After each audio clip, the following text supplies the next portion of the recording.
All right, Honda Element front brake pads and rotor replacement. We're gonna take off this side first. Let's get those lug nuts off. This wheel definitely needs replacement as well, but that's a different story. All right, 2 caliper bolts in the rear. Looks like they are 14 millimeter.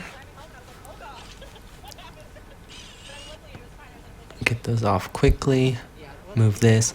I'm gonna go ahead and make this video as quickly as possible just so you can see what it is you need to do. So there's 2 bolts for the caliper as per usual and 2 bolts on the caliper bracket. Right now I'm just compressing the brake caliper piston.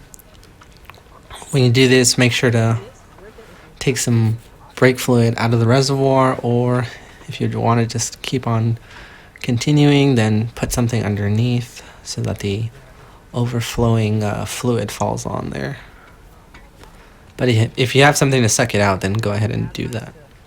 All right, these are 17 millimeter, if I remember correctly. They're either 17 or 19 usually, so I'm pretty positive on that one.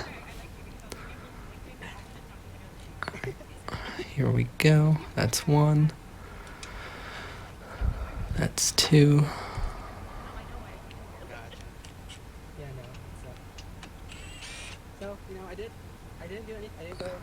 There's that upper bolt and that second bolt.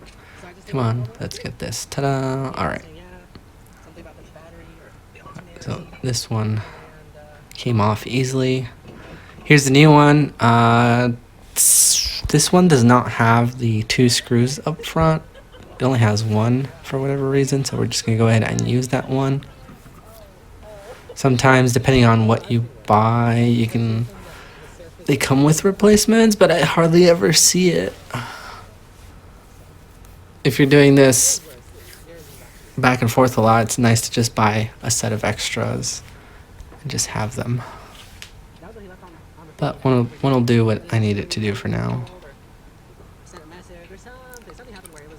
Alright, install these. Make sure to lube up the brake pad retainers. Or if you want to lube them up, you can. I typically don't go too crazy with it. I just clean it, make sure I have a nice clean surface, put on the brake pads, and carry on. Alright, let me go ahead and tighten this up real quick.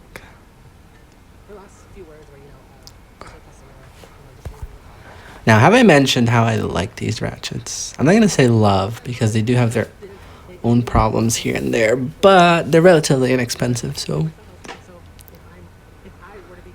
if you want to know where to get them, let me know, and I will comment that, because they do come in handy. I would use these every single day without failure.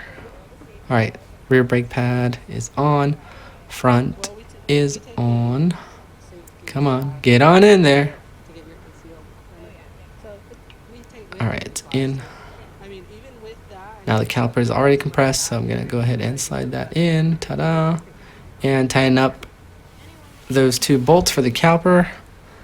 And you're set. Continue on to the other side. But yeah, if you found this helpful, please make sure to hit that like button at minimum. And that's it. Thanks.